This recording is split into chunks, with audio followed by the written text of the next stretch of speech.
Wednesday is 16th. All right, happy Friday, everyone. We're live. Today is January 16th, Friday. You're hanging out with my community manager, the community built by, for, and managed by community managers. As always, you can chat along with us over on our Twitter chat at hashtag CMGR Hangout, where I know a bunch of you are watching and tweeting along with us right now. And remember, you can always tweet us live questions or comments. We love to bring those in while we're broadcasting. So if you love what you're seeing today and you have an idea or for a topic, or maybe you wanted to join us, please head over to our website at mycmgr.com. There's a button that says participate. You can click that and fill out that form. That's kind of it's really up to you guys to keep the show interesting every week, because it's all your topics and it's all of you that jump on. So what do we have for you this week? This week was inspired by a bunch of requests, actually, from our community, and that all had a similar thread, which was the topic of like freelancing, basically, right? So Sherry did some research, and according to a recent Forbes article by Jacob Morgan, there are approximately 30 million independent workers, and by 2019, it'll grow to 40 million. I thought that was a huge number. I was really surprised. And then found another article by Intuit, and said by 2020, 40% of American workers will be freelancers. That was also very surprising. And then recently, the Community Roundtable did a great job on a community manager salary survey, and they illustrated the difference between external and internal community manager income. So if you look at the description of today's post over on Google Plus, you will see that there. All right, so I guess let's just get to it and have everybody introduce themselves, starting with Tessa. Hey, Tessa. Hey, how's it going? So great. It's great to be here. I know a few of these guys from working with CloudPeeps. I lead happiness over at CloudPeeps, and we are a marketplace for freelance community managers. So today's chat is right up my alley and something I'm really excited to be a part of, and talk through some different tactics, how people are approaching freelance work, and how that's really changing the economy. Awesome. Glad you can join us. And Sherry, how are you? Good, good. I am Sherry Rohde, and I lead community and user experience at a company called Rebellion Media, as well as co-produce CMGR Hangout through. And I've done freelance time to time, though it's nothing I've done on a regular basis. And Katie, how you doing? There we go. Hello, I'm Katie, and I am a freelance community manager, and my company is just my name, Katie Felton LLC, and I work with my clients primarily through a community playbook. Awesome. Thanks for joining us, Katie. Dom, how are you, man? Doing well. Am I still sounding a million miles away, or is that fixed? You sound like $1 million now. That's how you sound. There it is. I'm feeling like $1 million. Name is Dom. I do some freelance work for a couple of different places, working on that. I'm a co-founder of the Gathering app, and just really excited to be here and talk with a bunch of people about really fun freelance. Excellent. Hey, Deborah, how are you? There. I am great. My name is Deb Eng, and I have been freelancing as both a writer and a social media person, specializing in community development since 2002. Oh, excellent. A lot of awesome pros today. Mm-hmm. And Milan, how are you?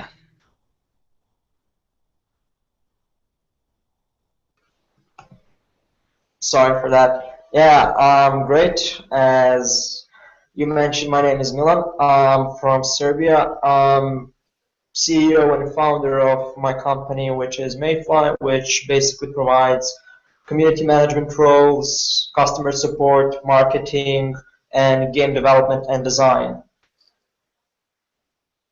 Awesome. And hello, everybody. My name is Brew, the director of Awesome with Be the Change Revolutions. Excited to talk about freelancing today. Our first question, which I'm going to throw out, and anybody feel free to just jump in, is how do you obtain new clients? I'll go. Right now, most of my clients are word of mouth, but it used to be I would just look online. Social media jobs on Facebook is a great place to find clients. I don't know, monster.com, wherever people advertise jobs for freelancers, it's, you know, that would be where I look. But I haven't found a job in an ad for many months. Lately, it's been word of mouth. I'll hop in as well. About, I guess, a little over a year ago, I decided I wanted to branch out into freelance work and wasn't really sure where to look. Tried doing Odesk and Elance, and those just weren't really a great fit. It seemed like a lot of outsourcing, and I actually ended up hearing about CloudPeeps on Twitter. Someone randomly, posted something about CloudPeeps, and I thought, oh, that sounds cool, and it was the first marketplace that I saw explicitly for social media and community work. And so I actually started out freelancing with them, and that's how I found, my first three customers freelancing in social ever. And, obviously since then I've come on board with them to help work in a more full-time role. But that was my first experience sourcing clients, and it was really great to be able to come to a marketplace and find a place where there were customers coming saying, I need help with X, Y, and Z, and I didn't have to go out, tooth and nail and spend hours searching down leads.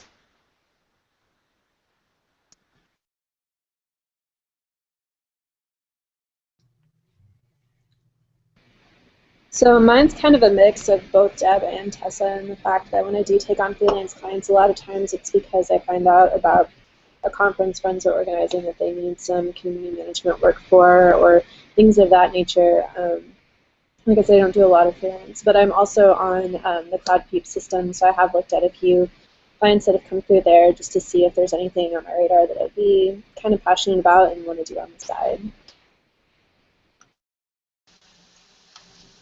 As long as other people are talking about CloudPeeps, I'll say I'm also on CloudPeeps, and submitted a couple of bids on there.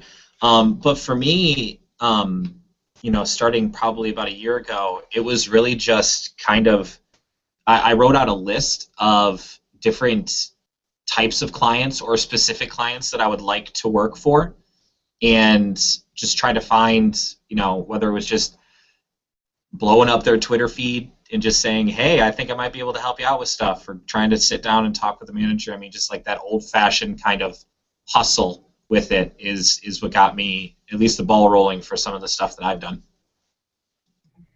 I think you bring up a great point, Dom, about just getting to know them, right? I think that's a great strategy, especially in social. Is if you're a good community manager, people are going to know that, and if you're kind of that subject matter expert, lend your help. They might be the first person they're going to. All right, let's jump into question number 2 here, which is, how do you address varying client expectations? And so I would assume as a freelancer, especially if you have more than one client, clients are all over the board with what they might expect. So how do you deal with that, or anybody? I'll jump in. This is Katie. Mine, for myself, having a clear plan for them and kind of showing them at the onset the process that I'm going to take them through, and defining that, and as we go along, it really helps them to understand expectations and helps me to manage them, because I have a process that I take them through, so we know every step of the way kind of what's supposed to be happening, and I find that really helps out a lot. I think that because every client I have has a different idea of what community management is. I've never met any 2 clients who have the same idea or the same goals in mind. So what I like to do first is sit down with each of them and say, what do you hope to achieve by hiring me to do this for you? Like, what is it you want me to do, and what are you hoping to achieve? Because goals are always different, and the strategies are always different. And so that's the first thing I do, is put clear goals into place for each client. But I also think that I have to make sure I separate the time spent with each client. So this time today is spent with this client, and then this block of time is spent with another client, and this way it's sort of like I'm not mishmashing it all up and breaking my focus. I want to give each client my individual attention. Yeah, I agree with that.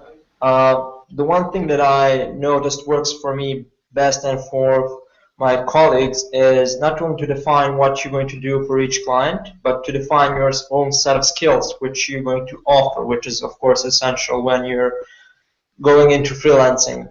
What that allows us is to basically set up a period of time when we're going to focus on each client and how much of time is going to take to achieve certain goals, which again need to be defined precisely, as it could take more or less time to achieve one thing over another.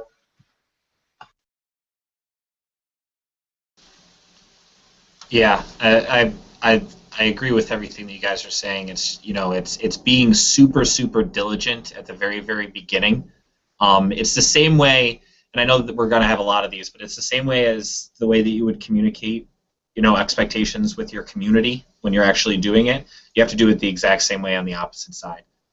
Because the moment that those wires sort of get crossed and it gets kind of ambiguous, it's really easy for them to drop you. It's really easy for them to say, you're not doing what I wanted you to, or for you to get really lost in the weeds of working on something that they don't want you to, or that isn't really going to help their goals. So just being very diligent and focused in the beginning, whether it be having that brainstorming session with them, or where the content calendar, all that kind of stuff, just being very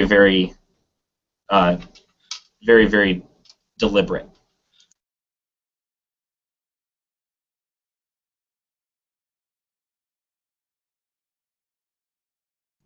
All right.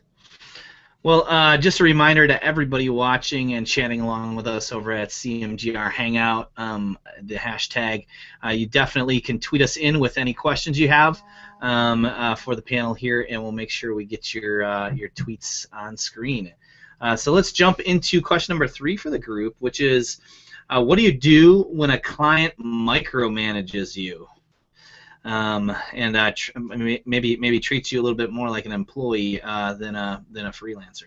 Find a new client.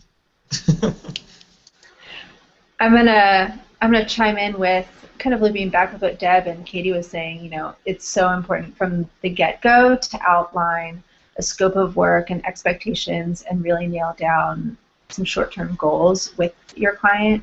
And if you have those from the get-go, you can always come back and reference and say, hey, this is what we set up, this is what we agreed to work on.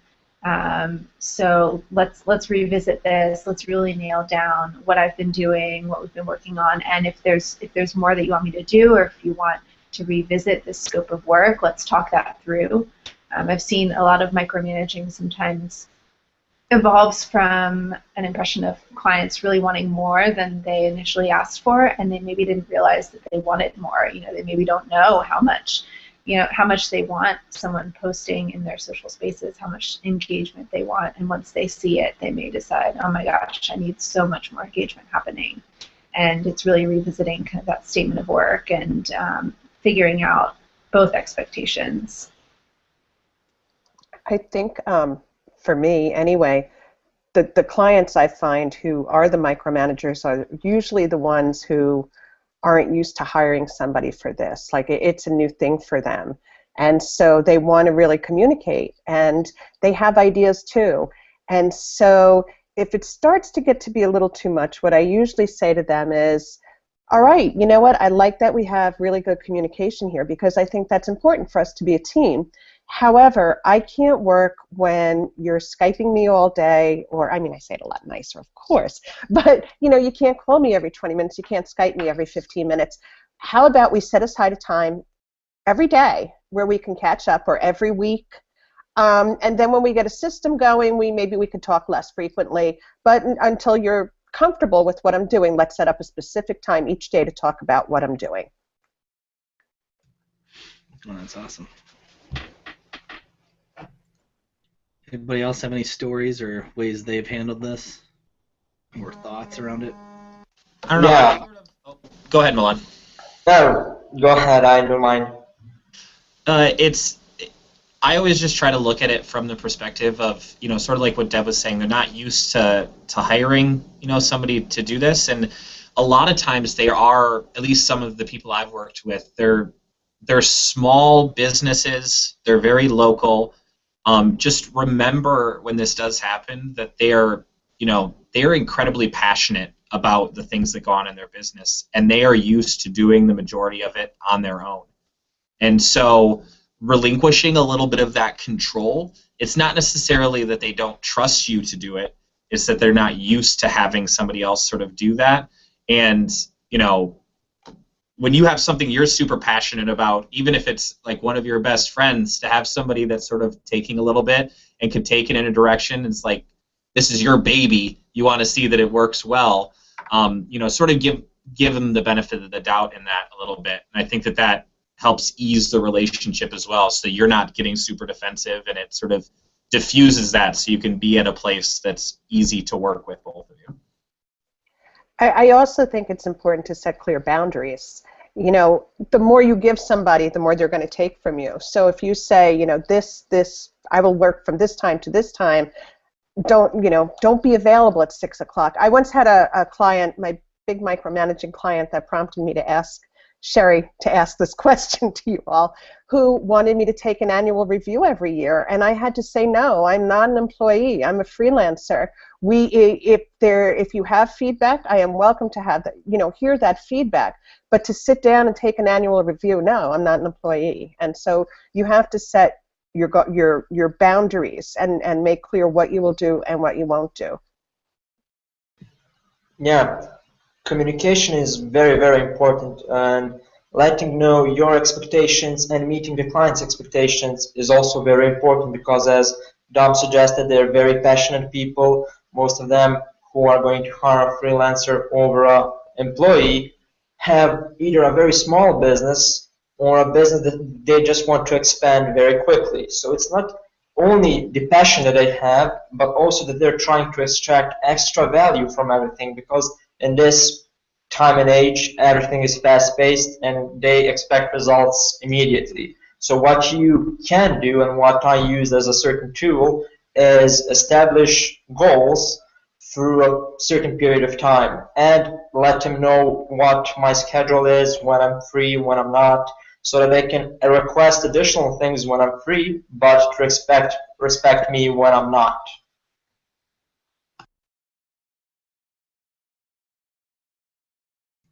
Yeah, I think there's there's also just that fine line, at least I look at, that I have to walk, which is the balance between good service and possibly being taken advantage of, right?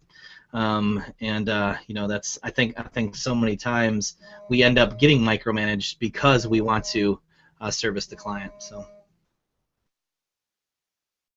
Yeah, exactly. And as Bree mentioned, once you step over your boundaries and what you set as expectations, the client will think that he has more room, more freedom to request even more things for the same agreement that you had. Exactly, and nobody likes to say no to a client. Nobody wants to turn down work. Nobody wants to say, no, I'm sorry, I can't do that, or I'm not available at that time, because this is kind of, freelancing is kind of cutthroat. You want to hold your clients close, and you don't want to give them off to somebody else who's more available. And so it's really hard to say no.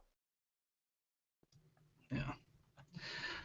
I'm going to quick bring in one of the questions we got, and this was from Luis. She says, question for the panel: how much of client's business do you need to understand? Is that a barrier to freelancing at a distance or not in-house? So that's a question for you guys. Anyone want to take that? Yeah, if you don't mind. I started freelancing when I was 15 years of age, and the first company which I got really engaged in is GameForge, and you guys probably noticed that from one of our chats. And I did that from in-house, from my own home. So it's not very important to understand your business, but if you don't have any knowledge of what you're doing, if your skill sets are not well defined and you have nothing to offer, then perhaps it wouldn't be very smart to like jump the pack and just go head forward. But what you can do, and what I think Dom does great, or at least he suggested so, is analyze the client, analyze their needs, analyze their presence, and sort of approach it in that way so that your skills really shine. Because if you ever had a job, that means that there is someone willing to hire you as a freelancer because you're already paid for your skills in a different company or in a different scenario. And to chime in, I think about, oh, Deb, sorry. No, you go ahead. You go ahead. I've been talking a lot. Okay. I think there's obviously a culture fit that anyone has to fit into when you're working in any capacity. With freelancing, it's a bit different, especially if you're remote. And I think that falls back into communication styles. There are certain people who are going to be more apt to communicate well over the phone and over email, and who are just more attuned to the needs of communication when someone is not physically in the room with them. And it really varies depending on your client, because you will have people who've worked with remote freelancers or contractors before and have sort of hashed out the best practices from their end. And then there are others who maybe need a bit more guidance of, I don't know how to include you in our culture, include you in our company when you're not sitting here right next to me. And so I think it comes up to a bit of a guidance from the freelancer, trying to figure out if your client has that experience of working with someone remotely and acclimating them to the culture. I think when you're answering a question, how much of the company, the brand, do you need to know as a community manager? I think you need to know 100%. I don't think that you can represent the brand with any confidence if you don't know what's happening. I am huge with communication. I mean, that's it. When I'm left out of the loop about anything, I get really upset. So I try to have the best communication, and sometimes that means I have to suggest a client visit. I hate meetings. I hate sitting in conference rooms, but it's necessary sometimes. But I can't do my job properly if I only get information piecemeal, or if I only get what's going on with 25% of the business. Exactly. You're spot on, Deb. I think about the struggle that I always have in thinking about it. Community management and social media. If you want to just take that piece of it, that's interwoven. Community management should be interwoven in every single aspect of a business. Like from sales to design to marketing to customer service, all the way throughout everything. And so, if you jump into and you're just like, yeah, I don't know much of anything, but they want my help to just try to sell this one thing, and you don't know the rest of the sort of workings of how the company works and their business, you're sort of perpetuating that it's not really community at that point. You're just like, yep, it's just basically to sell this. And I think that, you really have to understand the full, you have to be able to see the full picture to really be able to dig in deep. So awesome. Let me jump us to another question over from Twitter. This one comes from William. Thanks for hanging out with us again, William. William asks, how important is the culture between the client and the community manager's organization, and how do you assess and deal with the organization's culture? I'll answer. I just had a situation actually yesterday where it wasn't specifically about culture, but it was about kind of style of workings and things like that. And sometimes you just have to say no if you just really feel like the fit is not right. every interaction that I was having with the organization was kind of feeling strained, a little bit awkward. I was feeling like they weren't quite listening or getting what I was saying, and I finally just said, you know, this is not going to be the right fit for either of us moving forward, and I think that you should, you know, look to find someone else for this opportunity. And I did give them some referrals, and I don't think that was I don't think they were necessarily in a bad situation or they were doing anything wrong. It just, between the two of us, it just wasn't a very good communication fit or a cultural fit. So I think that's super important and something that you really need to, especially if you're getting maybe some kind of bad vibes or it's just not feeling like it's flowing, then maybe it's a good thing to say, "Not, this isn't the right fit." Yeah, definitely. Regarding the brand and the culture overall, I think that it's very, very important to understand it because for me personally, I am very, very deep in technical stuff in game development, game design, then again in marketing, community management, and at times I got requests from clients and I didn't know anything about their service, but I knew who they were. I knew their culture, their presence on social media, and how they do things on social media. So even despite I didn't know how their service functions, which of course I got to know very quickly, but because I knew the culture, I knew the brand, I knew how they do things, and I know their presence, I could easily adopt my working style, and I seamlessly integrated with their community management role and was able to work very, very efficiently with the rest of the team. So brand and culture is very important to know and understand it and identify, because as Katie mentioned, if you're not a fit, even if you're a professional and know how to do the job, you won't feel quite well like you're fitting in, which will then inadvertently make you not perform well or to underperform. So I'm going to bring in another question. That was great, guys. One comes from Marjorie. She asks, how has freelancing developed your community management skills? So I'd love to hear from one of you on that. I can tell you that freelancing has definitely made me a more social person online because there's nobody to talk to here in my house. So if you want to look at it from that way, you know, definitely it gives me, because it's so isolated, I sort of look to the people I talk to as a community manager as my water cooler during the day. And so it helps me be a better communicator, I think. It helps me to be a better conversationalist. Well, and in a way, you know, you're probably surrounding yourself with people who do similar work, for, you know, at least a portion of them. And most times, I think, you know, you might get into an office situation where you could be the only community manager. And this way, at least you have time to talk to other people and come hang out here on Fridays. Exactly. So yeah, all right. We're gonna have one more quick one here. This is from Lucy. Lucy says, "Hey, how many brands are you each working on at any one time? Say like just currently. So if you just go down, anyone who's freelancing right now, just shout out a number." Katie, I have 3 right now. Tessa has 2, but Tessa also has a full-time job.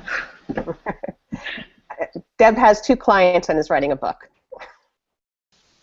I'm rocking 3 right now. Awesome. I have 4 clients at the moment, one being a major one, a VPN provider from UK. Cool. All right. Well, let's see. As we're waiting for some more questions to get in, let me jump us into.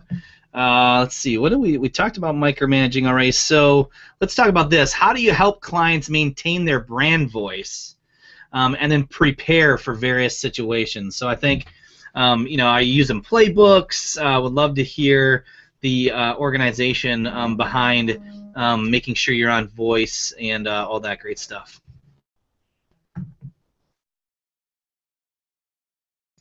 And go. I'll go. All right, I'll go. For me, it's I do it through a community playbook, and it takes me through and the client through the goals and the planning, customer personas and brand, and we talk a lot about brand voice. So that's one of the ways that I do that, and then also we write. Prior to starting, we do some writing. You know, this is how we sound. We sound like this. We don't sound like that. And again, having that clear guidelines of the process walking through really makes a big difference for me in making sure that I stay on brand voice. Examples, I think, are so important, especially when you're managing multiple voices for clients. You know, just being able to review. I know one of the things we do with kind of the voice guidelines is we actually have like YouTube clips to different regular personalities that we believe matches similar to the tone that we're looking for, as well as then, you know, hey, we would say if a customer asked this, we would respond like this or like this, but never like this or like this. And those are always great things to review to make sure you're talking the way they want you to talk. Something that I try to do is that the client, I try to hear their voice in my head while I'm writing stuff up and typing stuff out, because usually it's the client's voice that he wants to put forth or she wants to put forth. So I listen to how they talk and they act, and I use that in mind. It's sort of like when you're reading a book but you already saw the movie, so you see all the scenes and the actors when you're reading the book. It's the same way. You use the client's voice and words to put forth their message. I love that. You know, as a community manager, you kind of have to be a great impressionist when it comes to that. You know, just be able to go in and whatever you need to do to, you know, whether it's a YouTube clip or, you know, you have a quick conversation or you reread an email that they sent to you, just to sort of get into that mind frame, whatever you have to. You know, just get yourself all psyched up to make sure that you're keeping it and doing it right.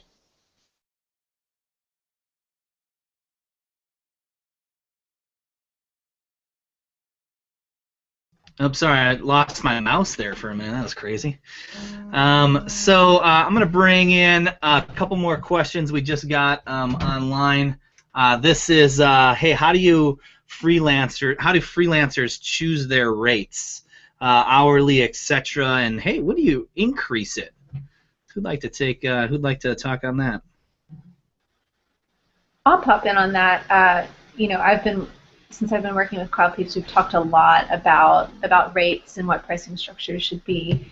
And you know, we found a good mix of pricing out based on deliverables as well as hourly work. And a lot of that involves educating the client on how long does it take to create a Facebook post, to create an Instagram post, and sitting down and figuring out how long it takes you to do each of those, and then pricing that out, keeping your hourly rate in mind, and then packaging out any additional hourly time. Like say someone wants you to work spend another 2 hours a week engaging influencers on Twitter, and you can come back and say, all right, well, you know, I charge $50 an hour, so let's add on another $100 for this week. So I think it's a good mix to include both deliverables-based work, which is hard to say, and hourly-based work. I will go against the grain here, and it's probably taboo and not a good thing to suggest to people, but I work with my clients with their budgets and determine a mutually beneficial rate, because some of my clients are small and some of them are big, and the smaller ones can't afford what the bigger clients can. And you know, if it's a job that I really want to do, I don't want to say, well, sorry, you can't afford me. If I want to do that job, then maybe I'll be willing to go a little lower. But that doesn't mean for the person who can afford me that, you know, I won't go a little higher either. But for me, it's more important to me to find jobs that I enjoy and work with the client on a rate that we can both live with than it is for me to say, look, this is what I charge, and if you can't pay it, then I'm not going to work for you. Yeah, I actually agree with that, and I don't really consider it taboo because as a community manager, yeah, because as a community manager and all of us which are social, we understand how word of mouth can affect everyone, including yourself. So if you take on a smaller client and adapt to their needs and expectations, who's to tell that they won't spread the word of your amazing work and which will bring even more clients, some bigger, some smaller, to your doorstep. Now, one of the question is, how do you increase the rate which you receive? Um, that depends on what you do and how well you do it. If the best way is to simply measure what you manage to do for that client. If your expectations and his expectations simply go over that, you can say, well, if you need for me to work more, if you need for us to set higher goals, if you need us to spread a bit on different medias, we can discuss it, but as it will need additional skills of mine and more effort from our side, I will need a certain compensation. That doesn't mean that you need to request more money. You cannot also request different things which influence you directly or indirectly to acquire more customers or simply to spread word of mouth. Liz also had a similar question, so just make sure we recognize Liz here. You know, if you're comfortable sharing, what are your rates? Do you charge flat or hourly? So definitely something a lot of people are kind of looking into. The thing I would say is literally just from an outside perspective, I've seen everything from the mid-teens for an hourly rate all the way up to, you know, like high 70s per hour, depending on a whole lot of factors. I think it has to do, and I've also seen instead of a blended rate, actually different rates for different portions of what you're doing as community managers. So, okay, hey, I'm monitoring and responding with these scripts or whatever, and there's not a lot of traffic. That might be a lower pay that you're charging hourly. But then on the high side, you're doing real targeted community building and like real focused efforts, things that really rely on someone's extreme expertise. I think that's where you can command the higher dollar. And so my message would be is don't be afraid to, even from an hourly rate, is look, if there are things about community management that you are just freaking awesome at, don't necessarily sell that at the same price that you're selling the general day-to-day stuff. So always look for opportunities for kind of that specialized skill sets. Something I would add, if I could, is when it comes to when do you raise your rates or when do you ask for more money, if the business is profitable and profits are going up and sales are going up and all your counts and numbers are going up, then you need to share in that because you had a part in that. And you shouldn't be afraid to say, look, I noticed we're doing really well now and I've been working hard for you. It's time to renegotiate. Yeah, absolutely. And that pay on performance too, I think, is something like, hey, what are some goals we can set? Maybe an idea is to have that talk of, well, hey, if I drive this X or Y result that you're looking for, you could look at also compensation based on that. I mean, that's common. That's more and more common these days, I think, than not. Is hey, here's my base rate. Let's set the goals. If I hit them, then I get the bonus at the end. So, and we all share in the win. And people that are running businesses that are hiring you as a freelancer are so okay with doing that because you're setting that. It's really setting that table of going, hey, I feel confident that we're going to do it. So let's set some goals to be able to get to these levels. I know that at least when I started, everybody gets really, really shy around the topic of money. And a lot of times, it doesn't matter whether you're a freelancer with this or, with anything else that you might be a freelancer for. You kind of get a little shy at that point. Be as confident in asking for that as you are in the skills that you have that you bring to the table. When you talk about what these rates of engagement and things like that are, take that same one over because you want to make sure that you're getting what you're worth. So I will throw out there too, I know in the design world we always talked about how really you're hurting the entire industry if you not just yourself, if you accept too low of a payment, because you're basically undercutting it across the board. So really, to help the whole industry move forward, you should actually be charging what you're worth. I'll just add one last thing. Having a plan and having everything outlined as to why you're charging what you're charging really makes a difference, and it helps you be a lot more confident in delivering the price information. So I think that helps as well. I tried that as well and had a basic draft which services that we offer cost what amount of money, and that backfired more than a few times because I understood that if I'm servicing you a specific need, that it's not the same company, it's not the same community, it's not, they do not have the same goals and expectations and needs. So what I started doing is something that Deb mentioned. I try and understand the needs and expectations of a company and what they can offer, and then adjust myself and adjust the price for it if it brings value to me and my company. If it does not bring value to me or my company, I do not just say no, because obviously saying no influences you in a poor way. I recommend someone else who has either free time or has expertise in that field and can work with the budget set and the agreement that they wish to offer at that time.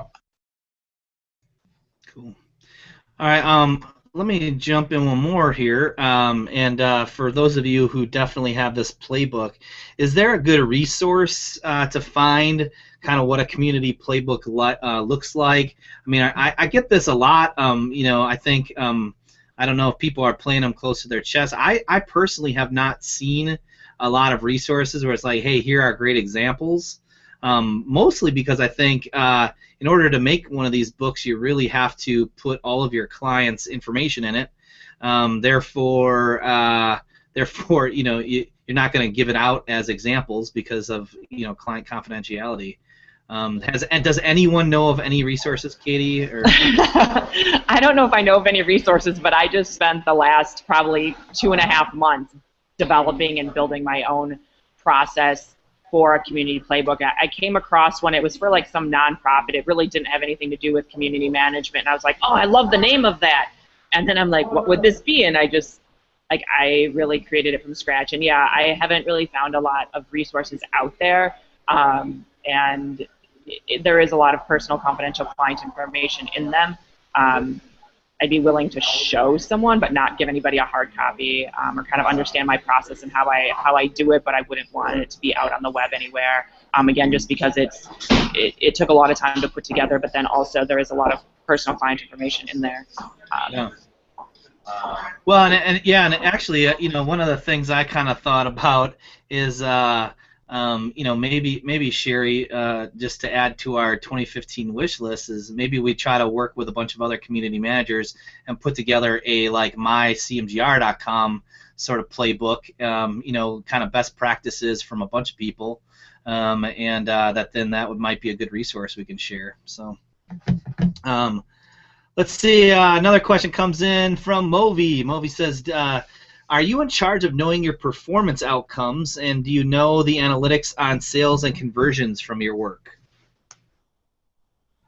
So you guys tied in with that. Are they reporting back on direct results? I insist on it, actually, because I need to know what's working. And so I insist on it, and if people won't share that information with me, I can't do my job properly. And if I can't do my job properly, I have to go. So, it's one of the things I insist on is the reporting and the keys to the kingdom. Yeah, I mean, that's only fair that you're sort of playing on that same field, because it would be very easy. Obviously you try to feel out your clients, but it'd be really easy for somebody to be super shady and be like, actually, yeah, none of this is coming from you. We have an uptick in business since you started working here, but none of it is actually directly related to what you're doing. So we don't need your services anymore. Thanks. Okay, bye.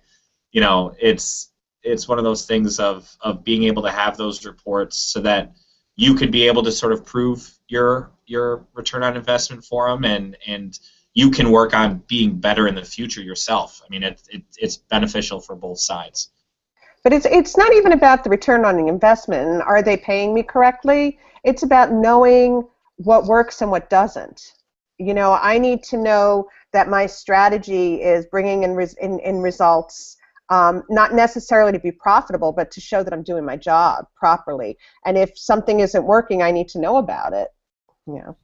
Yeah, that's good, because then, I mean, that's where I think, our industry really has to get a lot more disciplined about, where community management is more than just vanity metrics, and it's really helping drive results of some form. It's not always sales, but you're there for a reason, and so figure that out and figure out how you can best measure that with the business. That's great. This just in, breaking news. This is pretty cool. So William actually found a Yammer community playbook that he found was really helpful. I just highlighted over there. I'm going to read it out loud in case someone wants to type it when they watch this video later, but it's about.yammer.com/success/wp-content/upload/2013/08/community-playbook.pdf, and community and playbook both have capital letters. Definitely that's in the Twitter stream, as well as you can check that out. So thanks for that, William. Sarah asks, what do your clients seem to value most? Is it community size, engagement numbers, or sales? That's going to depend on every single client. I mean, I've worked with clients who they want numbers, and they want exponential growth. They want big, giant communities, and that's their number one goal. And then I have other clients that I've worked with who are just like, yeah, we can have a tiny community. That's great. I'm not crazed about numbers. I just really want people to be engaged and talking to one another in the community, talking about us. So I think that's something that varies client by client, and is something that should be discussed up front, really nailing down what are your goals, what are you looking for, so that you can drive your work down that right path.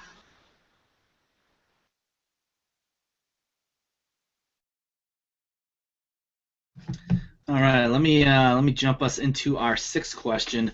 What do you use for tracking client relationships and invoices?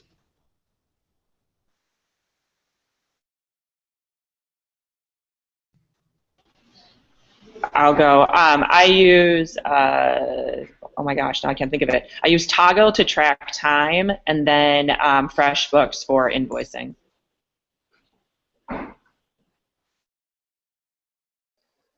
Old school. I use Google Docs for everything. Spreadsheets, keeping track of things. I just like to keep it simple. And then invoices, I use an Excel invoice. I use TradeShift actually for invoices, and then tracking anything else I do specifically in the Google Docs.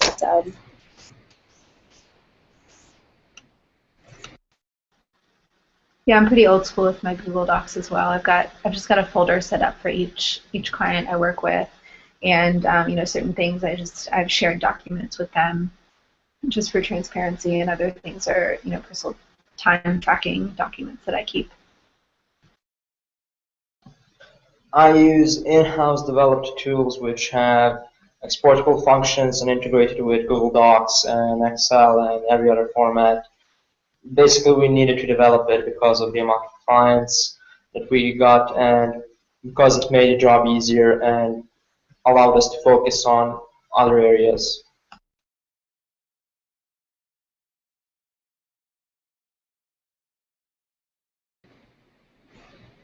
Awesome. All right. So question 7 is really just, what other tips do you have for someone who's maybe new to freelancing or looking to get started in freelancing, or maybe just something you found that's super helpful that someone else may not have thought of?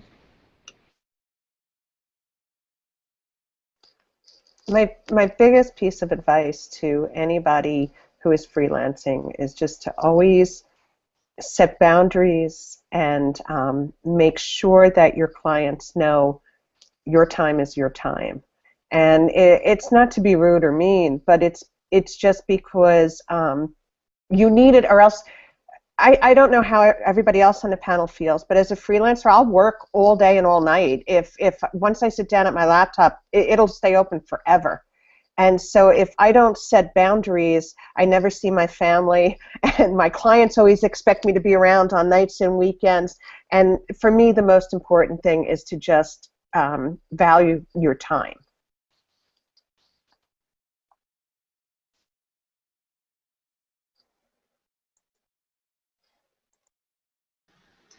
We chatted about this a little bit ago, but one of my biggest tips for anyone new to freelancing is make sure both you and your client are in agreement on your scope of work. Make sure, like right up front, the very first phone call you have with them, you outline exactly what's expected, so that if anything comes up down the line, you can pull back and say, hey, this is what we're working on. Do you want to up the ante a bit, or what's going on? Then you can always have have it in writing, have an email that says this is what we're doing, this is what our expectations are, because that will help any future conversations about scope creep or wanting you to be available at all hours. That will help alleviate those conversations if you can go back and say this is what we signed up with.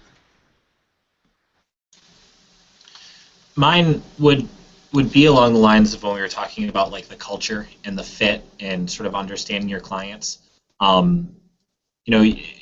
It's become painfully clear to me lately that if you're spending a great deal of time with something, you want to make sure that it's a good fit. You want to make sure that you are sort of in cultures are aligned, thought processes are aligned, because it's like what Milan said, like if you're not happy doing it, your work is going to fail, and it might not fail completely, but it's not going to be as good as it could if it was something that you're really passionate about. So not everybody is always not everybody has that luxury of being like, well, I guess I get to pick and choose which clients I get to work with.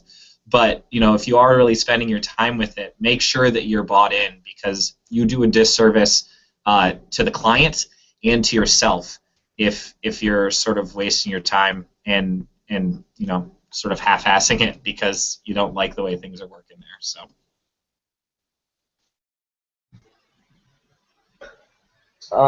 my sort of recommendation would be to, if you're able to carefully consider which client you're going to take on, because you're not only representing the client is going to represent you in the future when someone else wants to hire you.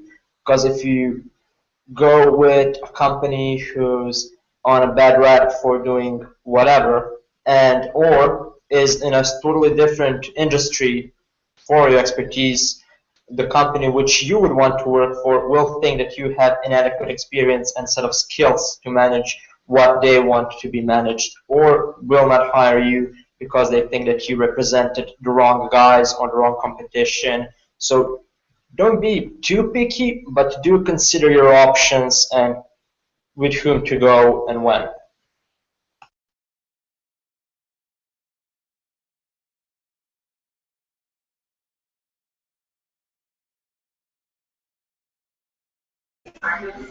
And I would just, I validate everything that everyone else is saying, and total kudos to everybody, but I think organization, and again, just being really clear on goals will solve a lot of problems. Be proactive on the front end, and you'll have a lot less problems on the back end.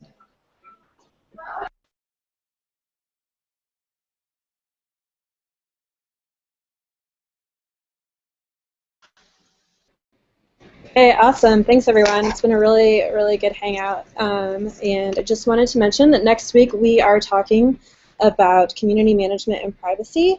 So if you have any thoughts on that and would like to be on panel, just let us know. And then I'm going to turn it over to Dom to tell you a little bit about CMAD and the awards, which are closing today. Awesome. Thanks, Sherry. Yeah, guys, CMAD is coming up. If you guys have not checked it out, right now would be a perfect time for you to go to your browser and type in cmad.co. Community Manager Appreciation Day is coming up. Let's see, it's a week from week from Tuesday, I believe it is. A week from Monday. Monday, that's what I meant. I'm doing that, and I'll be in a different state for that. But it's going to be a ton of fun. We have 24 hours worth of panels that are going on absolutely every topic. So make sure you check out, see what's going on there. And then also, as of 5 p.m.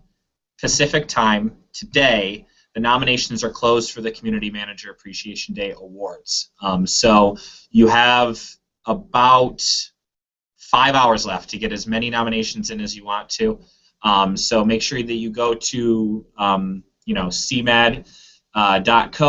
Right there, there's a post about getting nominating for awards, and make sure you get those in, because we're going to be giving out awards every single panel. Well, not every single panel, but most of the panels during CMAD. So that's going to be a blast. So that is all I've got. Sherry, do you have anything else? Nope, that's it. Thanks, everyone. Thanks, Bye. guys. Thank you. Bye-bye. Bye. Bye, everyone.